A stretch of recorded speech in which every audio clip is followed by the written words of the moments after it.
आज जहां से आश्वासन देती हूं कि भारत की सभी बहनें उनके साथ हैं, उनको इस बात का डट के मुकाबला करना है। हम स्वतंत्र भारत की शक्तिशाली नारियां। डॉक्टर रितु सिंह हैं, उनके साथ जो भी हुआ बहुत गलत हो रहा है। हम अपनी बेटी के साथ ऐसा नहीं होने देंगे। मैं उनको ये देखती हूँ कि जो वो डट कर मुकाबला कर रही हैं उसको करना चाहिए। 40 साल मैंने भी झेला है और ये मैं उस चीजों से निकल के आई हूँ। और इस आप ये चाहती हैं कि अब रितु सिंह के साथ वो ना हो, वो चीज नहीं। बताइए मेरा नाम। नाम प्रीति है। आप क्यों खामोश हैं? आप बात क्यों नहीं कर रही? नहीं, हम बात इसलिए नहीं कर रहे, हमें पता है कि आजकल जो औरतों के साथ है वो बड़ा ही बुरा ही हो रहा है, क्योंकि ना ही उनको घर में बराबर का उनको समझा जाता है और बाहर भी यही हिसाब है। आने वाली जनरेशन के लिए ये बहुत ही मुश्किल चीज़ है। ये तो यही कारण है, आप खामोश रहेंगी तो ये होगा, बोलना पड़ेगा आपसे। इसका पूरा जो बात जो है वो आग की तरह पूरे देश में फैल गई है और हर जगह धरने प्रदर्शन जो है वो जारी हैं। ऐसा नहीं है कि डॉक्टर रितु सिंह जो है वो अकेली। कैसे दिल्ली के अंदर लोकतंत्र की हत्या हुई, जरा अंदाज़ा लगाइए कि डॉक्टर रितु सिंह जो धरना लगा रही थी उस धरने की उन्होंने परमिशन ले रखी थी, लेकिन दिल्ली पुलिस ने जो काम किया ये निहायत ही शर्मनाक है। परमिशन लेके धरना करने के बावजूद उस धरने को ध्वस्त किया। डॉक्टर रितु सिंह को उठा करके थाने ले जाया गया। किसी भी महिला को शाम को 6 बजे के बाद पुलिस स्टेशन में नहीं रखा जा सकता, लेकिन रात के 10 बजे तक डॉक्टर रितु सिंह को पुलिस स्टेशन में रखा गया, नज़रबंद किया गया, उनके साथ बदतमीज़ी की गई। डॉक्टर रितु सिंह का यह बयान जैसे ही सामने आया, पूरे भारत में इस बात पर चर्चा होने लगी। अब पूरे भारत का बहुजन समाज डॉक्टर रितु के हक में खड़ा हो चुका है। ऐसे ही जम्मू कश्मीर में भी आज बहुजन समाज ने एक बड़ी प्रेस कॉन्फ्रेंस रखी, जिसमें सभी दलों के नेता वहां पहुंचे थे। उन सब ने ये फैसला किया है कि डॉक्टर रितु सिंह के साथ जो हुआ है, लक्ष्मण यादव के साथ जो हुआ है, और बहुजन समाज के जितने भी प्रोफेसर्स हैं, ऑफिसर्स हैं, जिनके साथ अत्याचार हो रहा है, जिनको दबाने का प्रयास किया जा रहा है, ये बहुजन समाज बर्दाश्त नहीं करेगा। अब एक बड़ा धरना प्रदर्शन होने जा रहा है, एक बड़ा आंदोलन होने जा रहा है, जिसमें डॉक्टर रितु सिंह के हक में एक लड़ाई जम्मू कश्मीर से शुरू होने वाली है। अब पूरे भारत में ये बहुजन समाज की एक लड़ाई आंदोलन के रूप में शुरू होने वाली है। बहुजन समाज के हकों पर जिस तरीके से डाका डाला जा रहा है, बाबा साहेब भीमराव अंबेडकर की बात करने वाले लोगों की आवाज़ को दबाने का प्रयास किया जा रहा है, भारत के संविधान को जिस तरीके से ख़त्म करने का प्रयास किया जा रहा है, उसके ऊपर अब बहुजन समाज जो जंग छेड़ने जा रहा है, ये देख करके सरकार की 2024 में नींद हराम होने वाली है। आप देखिए, ये जो नेता, ये जो लोग जिनके साथ हमारी बात हुई है, इन लोगों ने आज के भारत को लेकर के, राम राज्य को लेकर के क्या बात कही है। देखिए पूरी खबर को। ठीक है। रितु सिंह जो कि दिल्ली यूनिवर्सिटी में दौलत कॉलेज से हैं, तो दिल्ली यूनिवर्सिटी के, तो वहाँ से इनको टर्मिनेट किया था। तो अपने हकों की लड़ाई के लिए प्रोफेसर धरने पर बैठी थी। 138वां दिन था और उस प्रोफेसर को वहाँ से खदेड़ा गया, टेंट उखाड़ा गया, उनका सामान पुलिस लेकर चली गई, उनके डॉक्यूमेंट से, बैग से वो उनको लेकर चली गई। आप अंदाज़ा लगा सकते हैं कि किस तरह का कानून हमारे देश के अंदर इस वक्त चल रहा है। मैं कहना चाहूँगा कि इंस्टीट्यूशनल मर्डर हो रहे हैं। 17 जनवरी 2016 को रोहित वेमुला का हैदराबाद यूनिवर्सिटी के अंदर इंस्टीट्यूशनल मर्डर होता है। उसके बाद पायल तडवी की बात करें, scheduled tribal doctor Payal Tadvi का, उसका भी इंस्टीट्यूशनल मर्डर होता है। वो भी 22 मई 2019 को उसका मर्डर होता है। उसके बाद हम बात करें प्रोफेसर चंद्रशेखर की, प्रोफेसर डॉक्टर चंद्रशेखर की बात करें, वो जो जम्मू यूनिवर्सिटी से हैं, उनका भी इंस्टीट्यूशनल मर्डर हुआ। उनके लिए सिट कॉन्स्टिट्यूट की गई, जिसका आज भी ठंडे बस्ते में पड़ी हुई है, आज भी उसका न्याय नहीं हो पाया। हम प्रोफेसर लक्ष्मण यादव की बात करें, 14 साल की सर्विस के बाद उसे टर्मिनेट किया गया। हम प्रोफेसर रतनलाल की बात करें, जिन्हें अनकॉन्स्टिट्यूशनली जिनको अरेस्ट किया गया। तो इस तरह की घटनाएं जो पूरे देश के अंदर हो रही हैं, ये निंदनीय है, अनजस्ट हैं। इनजस्टिस हमारे लोगों के साथ हम किसी भी कीमत से बर्दाश्त नहीं करेंगे। जी, मेरा नाम सविता है। मैं अपनी बहन रितु सिंह को आज जहां से आश्वासन देती हूं कि भारत की सभी बहनें उनके साथ हैं, उनको इस बात का डट के मुकाबला करना है। हम स्वतंत्र भारत की शक्तिशाली नारियां हैं, अपने मरते दम तक हम उनका साथ देंगे, उनका साथ नहीं छोड़ेंगे। वो अपने इस जो मुहिम उन्होंने चलाई है उस पर डटे रहें। धन्यवाद। दोनों महिलाएं हैं, एक सविता रॉय हैं, एक डॉक्टर रितु सिंह हैं। दोनों को कैसे देख रही हैं, जबकि सारे इल्ज़ाम जो रितु सिंह पर लगाए गए थे वो सविता रॉय द्वारा वो गलत साबित हुए। सबसे बड़ी बात, दोनों नारियां हैं। एक नारी दूसरी नारी पे कैसे अत्याचार कर सकती है? सबसे पहले ये बड़ी बात सविता राय को सोचनी चाहिए। वो क्यों नहीं एक नारी को आगे देना चाह रही है? उसको आगे होने देना चाहिए। ये गलत बात है। मैं इसको बहुत गलत उनकी मानसिकता को मानती हूँ। कैसी नारी है वो? नारी होने का वो एक ढोंग रच रही है, नारी के साथ इतनी दुश्मनी कर रही है वो। ऐसे कभी नहीं होना चाहिए। हम ये होने ही नहीं देंगे। अब जी, एक नारी दूसरी नारी पे अत्याचार करे, ये कभी हम बर्दाश्त नहीं करेंगे। जी, अपना नाम बताइए। हमारी बेटी डॉक्टर रितु सिंह है, उनके साथ जो भी हुआ बहुत गलत हो रहा है। हम अपनी बेटी के साथ ऐसा नहीं होने देंगे। आइए, आपकी बात सत्य है कि 6 बजे के बाद हम लेडीज नारी को कभी भी हम अरेस्ट नहीं कर सकते हैं, लेकिन उन्होंने ऐसा किया, बहुत गलत हुआ ऐसा। तो हमें उनका साथ देना होगा। अपनी बेटी का किसी के साथ भी अत्याचार हो, हमें उनके साथ खड़े होना है। और सभी लेडीज को मैं जागरूक करूंगी इस बारे में कि कोई भी बहुजन बेटी या किसी बेटी के साथ कुछ भी होता है गलत, तो हम सब उसकी सपोर्ट में खड़े रहेंगे। जी, जो भी बच्चे अपर कास्ट के हैं उनको भड़काया जाता है। आप फेस कर चुकी हैं? मैं फेस कर चुकी हूँ इन चीजों को। आपने खुद फेस किया है? खुद फेस किया है मैंने। तो अब रितु सिंह के साथ जो हो रहा है उसे कैसे देख रही हैं? मैं उनको ये देखती हूँ कि जो वो डट कर मुकाबला कर रही हैं उसको करना चाहिए। 40 साल मैंने भी झेला है और ये मैं उस चीजों से निकल के आई हूँ। और इस आप ये चाहती हैं कि अब रितु सिंह के साथ वो ना हो, वो चीज नहीं होनी चाहिए जो आपने फेस की है। वो जो हमने फेस किया है वो रितु सिंह के साथ नहीं होनी चाहिए। इसीलिए हम यहाँ बैठ के इस कॉन्फ्रेंस से ये पूरी महिलाओं की तरफ से ये संदेश देना चाहते हैं कि रितु सिंह, आप डटे रहिए, हम आपके साथ हैं, हम हमेशा आपके साथ रहेंगे। और जितनी भी हमारी दलित महिलाएं हैं, बहनें हैं, ये सब आपके साथ हैं। अगर हमें दिल्ली तक भी आना पड़े तो हम जरूर आएंगे। जी, पास हो। बताइए नाम। प्रीति है। आप क्यों खामोश हैं? आप बात क्यों नहीं कर रही? नहीं, हम बात इसलिए नहीं कर रहे, हमें पता है कि आजकल जो औरतों के साथ है वो बड़ा ही बुराई हो रहा है। क्योंकि ना ही उनको घर में बराबर का उनको समझा जाता है और बाहर भी यही हिसाब है। आने वाली जनरेशन के लिए ये बहुत ही मुश्किल चीज़ है। ये तो यही कारण है, आप खामोश रहेंगी तो ये होगा, बोलना पड़ेगा आप सबको। जी, थैंक यू। हाँ, दे दीजिए। वो धरने से रात के वक्त उनको उठाया गया, इसके बिल्कुल हम विरोध में हैं। और डॉक्टर रितु सिंह जो हैं वो एक धाकड़ महिला हैं, वो डरती नहीं हैं, वो निडर होकर जो हैं अपनी बात कह रही हैं। और जो 35 के करीब जो उनके खिलाफ जो स्टूडेंट्स उन्होंने लाए थे, जब रितु सिंह ने ये कहा कि ये तो मेरे स्टूडेंट ही नहीं थे, इस तरीके की आप जाल में फंसा के किसी को आप डाउन नहीं कर सकते। क्योंकि हमें फ़ख्र है कि डॉक्टर रितु सिंह अभी 135 दिन हो गए उनको धरने में बैठे हुए, और जब भी हम उनकी बात सुनते हैं तो कहीं भी हमें नहीं लगा कि वो एक नालायक प्रोफेसर हैं। ये हम बाबा साहब की बेटियां हैं, हम बाबा साहब के अनुयायी हैं, हम लोग बहुत मेहनती हैं। बात अगर मजदूरी की आए, बात अगर हमारी महिलाएं जो सड़कें बनाती हैं, हमारी महिलाएं जो हैं इतना बड़े बड़े काम जो फैक्ट्रीज में करती हैं, तो ये उच्च वर्ग की जो महिलाएं हैं अगर उनके साथ कंपैरिजन करें तो हमारी महिलाएं जो हैं उनका बहुत बड़ा योगदान है भारत को बनाने में। आज जो एक डॉक्टर रितु सिंह जी जो है कोर्ट में जाती हैं और वहाँ से एक इंक्वायरी गठित होती है, और उस इंक्वायरी होने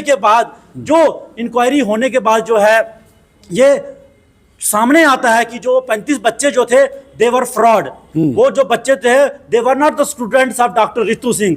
जो वो प्रोफेसर थी, जो सो कॉल्ड जो अपर कास्ट कम्युनिटी की जो वो प्रोफेसर थी, मैं सीधे सीधे शब्दों में कहूंगा, उनका एक षड्यंत्र था कि एक दलित समाज की महिला जो इस उच्च जो है विश्वविद्यालय में जो है पढ़ाने पहुंची, उनसे बर्दाश्त नहीं हो रहा था और उन्होंने एक फेक एजेंडे के साथ जो है 35 बच्चों को जो इन्वॉल्व किया और डॉक्टर रितु सिंह जी को सस्पेंड किया। और जब ये साफ साफ जो है जब इंक्वायरी हुई और उसमें क्लियर हो गया कि जो ये बच्चे जो थे फेक थे, और चार्जशीट जो है उस प्रोफेसर के खिलाफ जो है पेश हो जाती है कोर्ट में। और बड़े शर्म की बात है, बड़े शर्म से मुझे ये चीज कहनी पड़ रही है कि चार्जशीट फाइल होने के बावजूद भी, एफआईआर लगने के बावजूद भी उस प्रोफेसर को, उस अपर कास्ट प्रोफेसर को जो है अरेस्ट नहीं पुलिस करती है दिल्ली में। आज जम्मू कश्मीर की तरफ से तमाम जम्मू कश्मीर के, आज यहाँ पे लगभग तमाम संगठन जो है जम्मू कश्मीर के यहाँ पे इकट्ठे हुए हैं, और हम तमाम संगठन यहाँ से अपील करते हैं कि उस प्रोफेसर को जो है सस्पेंड किया जाए और डॉक्टर रितु सिंह जी को जो है इंसाफ दिया जाए। सबसे पहले तो हमारी उस बहन को दिल की गहराइयों से सल्यूट है कि जो इतनी ठंड में वहां पे बैठे हुए हैं, उनकी इस हिम्मत को हम सलाम करते हैं, सल्यूट करते हैं। ये कि आज हमारी रितु बहन जो है फेस कर रही है, ये समय समय पर हमारे 650 साल हमारे महापुरुष ये जो कास्ट डिस्क्रिमिनेशन है इससे लड़ते आ रहे हैं। आज हमारे जितने भी मिशनरी लोग हैं ये सारे फाइट कर रहे हैं, और ये सारे के सारे आइडेंटिफाई कर रहे हैं, और आने वाले समय में ये हमारा भी दिन आएगा। जो बाबा साहब का सपना था, हमारे महापुरुषों का सपना था, वो साकार होगा। आज हमारा बहुजन समाज जाग चुका है, युवाओं में जोश है, हमारी बहनें आज पढ़ लिख गई हैं। बात यही है कि जिस स्त्री को, नारी को पैर की जुत्ती कहा जाता था, आज प्रोफेसर है, आज राष्ट्रपति है, पायलट है, हर डॉक्टर डिपार्टमेंट में। मैं एक बात और कहना चाहता हूं, हमारे समाज का कोई भी बच्चा किसी भी डिपार्टमेंट में अगर बैठा है तो वो लॉयल है, ईमानदार है, निष्ठा भावना से ईमानदारी में काम करता है। वही ईमानदारी इन लोगों को हजम नहीं हो रही। जी हम बताइए जी। मेरा नाम मुख्तार कालिया है। हालात कैसे देख रहे हैं भारत की स्थिति, कैसी है इस वक्त भारत की? स्थिति तो बहुत दयनीय है इस वक्त। हमारी ये जो डाउन ट्रॉडन कम्युनिटीज़ हैं, तो इनके साथ बहुत जो डिस्क्रिमिनेशन जो हो रही है, ये हम हरगिज़ बर्दाश्त नहीं करेंगे। अखबारें और टीवी चैनल से कुछ और बता रहे हैं कि स्थिति बहुत बढ़िया है। सर ये बिल्कुल गलत बता रहे हैं। हम तो नहीं, इस चीज़ को नहीं मानते हैं। बहुत बढ़िया कैसे है? जो हमारे दलित समाज के जो लोग हैं वो बेचारे धरनों पर बैठे हैं, उनको फोर्सली उनको उठा करके फेंक दिया जाता है। तो ये कहाँ का इंसाफ? तो हम तो ये बर्दाश्त नहीं करेंगे। सभी सम्मानित साथियों को जय भीम। संसार जी, जैसे कि आप बता रहे हो कि ये जो अखबारें, टीवी चैनल या जो भी बता रहे हैं, ये बता रहे हैं, और देश जो उन्नति की तरफ जा रहा है, ये जो 100 साल पहले आरएसएस ने सपना देखा था, उनका सपना वो सच करने के लिए वो राम राज्य की भी स्थापना कर रहे हैं। और ये जो राम राज्य है, ये उसके जो परिणाम आने शुरू हो गए हैं। और पहले तो मुस्लिम कम्युनिटी पे लगातार एट्रोसिटीज होती थी, अभी कुछ समय से, पिछले काफ़ी समय से हमारे समाज पे, दलित समाज पे एट्रोसिटीज हो रही हैं। तो ये मतलब कि जो आंकड़े हैं ना, ये बिल्कुल गलत हैं। तो इसके लिए पूरा देखा जाना चाहिए कि लगातार हमारे समाज के, चाहे वो किसी भी संस्थान में हैं, किसी भी नौकरी पेशा हमारे जो साथी हैं, उनके साथ लगातार भेदभाव किया जा रहा है, उनको लगातार प्रताड़ित किया जा रहा है। और एक चीज जो आपने पीछे पूछी कि महिला, जो जिस पे जुल्म हो रहा है वो भी एक महिला है, और जो जुल्म कर रही है वो भी एक महिला है। लेकिन इसके पीछे एक विचारधारा है, वो मनु की विचारधारा है, जिसके तहत वो अपनी विचारधारा के तहत उस पर कार्रवाई कर रही है। और वो अम्बेडकरवादी विचारधारा है, जिसके ऊपर एट्रोसिटीज हो रही है। और बाबा साहब अम्बेडकर की वो बच्ची है जो लगातार संघर्षित है। और मैं डॉक्टर रितु सिंह जी को सल्यूट करता हूं, उनके परिवार को सल्यूट करता हूं, जिन्होंने इतनी मतलब कि महान बेटी को जन्म दिया, जो लगातार संघर्षित है और दिन रात वो संघर्ष कर रही है। हम उसके हौसले जज्बे को सलाम करते हैं। और जम्मू कश्मीर से जितने भी हमारी ऑर्गेनाइजेशन है, हम ये कह देना चाहते हैं कि हम तहे दिल के साथ उनके साथ दिन रात खड़े हैं। हमें जब भी जो भी बुलावा देता, जो भी ये कमेटी जो भी फ्रेम हुई है, जो भी ये फैसला लेगी, उसके लिए हम लगातार संघर्षित हैं और हम उसका साथ देंगे। ये तो सारा गलत है सर। वो कहना बड़ी बात है, लेकिन होता नहीं हमारे साथ। मतलब करनी और कथनी में अंतर है, बहुत अंतर है। ये आप समझ रहे हैं? हाँ, हम समझते हैं कि जो मोदी बोलते हैं वो हमारे साथ तो हुआ नहीं, तो ना ही हो रहा है हमारी महलों से। जी बोलिए। हमारी महलों के साथ हमेशा से अत्याचार होते आ रहे हैं। तो लड़ती क्यों नहीं है आप लोग, बात क्यों हम नहीं लड़ते भी हैं लेकिन कहाँ तक लड़े। कानून है, बाबा साहब ने आपको हाँ, अधिकार बाबा दिए। साहब की वही तो हम आज जो खड़े हैं उन्हीं की बदौलत तो खड़े हैं, लेकिन फिर भी हम कहीं ना कहीं पीछे रह ही जाते हैं। पीछे रहने के कारण कुछ विचारधाराएं हैं, वो हैं। प्रोफेसर कालीदास जी हमारे साथ हैं। प्रोफेसर साहब, बड़े कम समय में जानना चाहता हूँ हालात क्या हैं देश के। जो भी ब्लेम जो थे प्रोफेसर रितु सिंह के साथ पर लगाए गए, अगर कोर्ट वो कहती है कि ये गलत है तो एक्शन किस पर होना चाहिए था? एक तो वो जो 35 सिग्नेचरीज से उनको अरेस्ट करना चाहिए था, और एक प्रोफेसर क्या नाम है, सविता राय प्रोफेसर बड़ी पोस्ट पर बैठी है, उसको ये सोचना चाहिए था कि अगर देश का कॉन्स्टिट्यूशन ना होता तो आज औरतों की पोजीशन क्या होती और वो भी इस पोस्ट पर ना होती। और औरत होने के बावजूद वो एक औरत के साथ ऐसा बेइंसाफी कर रही है। अगर कॉन्स्टिट्यूशन ना होता, बाबा साहब ने ये बात नहीं की होती, औरतों के लिए लड़ाई न लड़ी होती, तो आज ये सविता राय जो है ये घर में चूल्हा चौका जो है वो करती होती। तो प्रोफेसर होने के बावजूद ये बात करती है। इस पर भी कोई हो सकता बहुत बड़ा दबाव होगा सरकार का।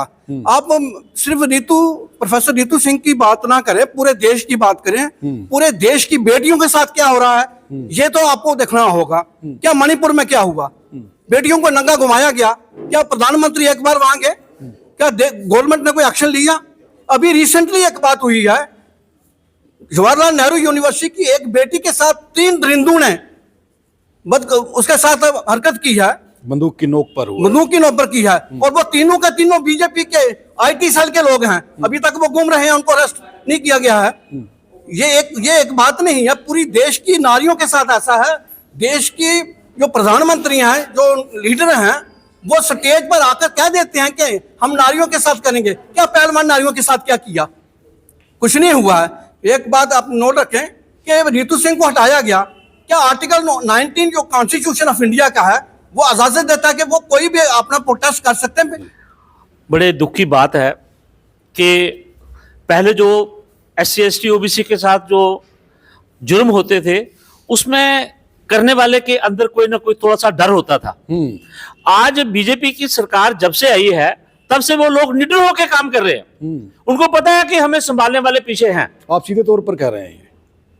अब सामने बात आ गई कि एक दलित जो है वो अपने राइट के लिए, अपने न्याय के लिए अगर वो अपनी बात नहीं कह सकता, धरने पे नहीं बैठ सकता, उसको उठा के ले लिया जाता है, तो इससे बड़ी बात और क्या हो सकती है? मैं आपके इस मीडिया के माध्यम से एक बात कहना चाहूंगा, ये जो निडरता आई है लोगों के अंदर, इसके पीछे मनुवादी सरकार का हाथ है। और मैं अपने बहुजन समाज को सचेत करना चाहूंगा इस मंच से कि आने वाले समय में अपना वोट का सही इस्तेमाल करके इस मनुवादी सरकार जो दलित समाज के ऊपर, SC ST OBC के ऊपर जो अत्याचार करने वाले लोगों को प्रोटेक्ट कर रही है, उनको प्रोजेक्ट कर रही है, उससे सचेत रहने की जरूरत है। और ये इस मंच से रितु सिंह एक एग्जांपल नहीं है, श्यामलाल बसंत जी ने कितनी एग्जांपल्स आपको बताई, ये तो ओपन है।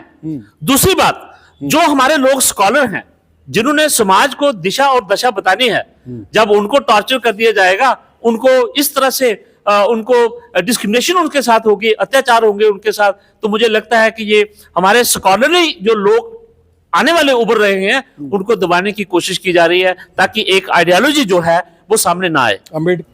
संसार जी, ऐसा है कि ऐसे हालात बिल्कुल नहीं थे, और इसका जो मेन रीजन जो मुझे लगता है वो तो कास्ट बेस्ड है, क्योंकि जो डॉक्टर रितु सिंह है, she is a very meritorious and dynamic lady. अब दूसरे लोग ये नहीं बर्दाश्त कर पा रहे हैं कि एक दलित फीमेल जो है, दलित लेडी इतना आगे बढ़ रही है, क्योंकि वो काफ़ी डायनामिक भी है, इंटेलेक्चुअल है, और उसको उनको जो हटाया गया वहाँ से, दैट इज क्वाइट इलीगल।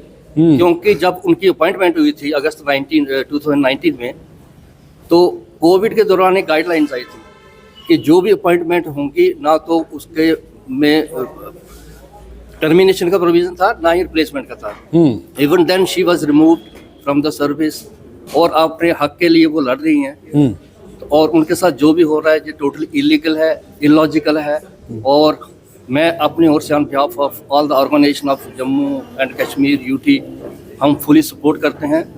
और आज मुझे थोड़ा अच्छा नहीं लगा कि हमारी मेरे ख्याल से थाउजेंड्स में हमारी जो फीमेल टीचर्स है JNK में, हमारी दलित, मैं चाहता था कि ज़्यादा से ज़्यादा संख्या में आनी चाहिए थी, ताकि उनको एक मॉरल सपोर्ट देने की ज़रूरत है और ज़्यादा से ज़्यादा हम उनको सपोर्ट करें ताकि उनको उनका मनोबल हम बढ़ाएं जी, ताकि वो अपने फाइट जो उन्होंने चलाई है उसमें जीत पाए। जी जी।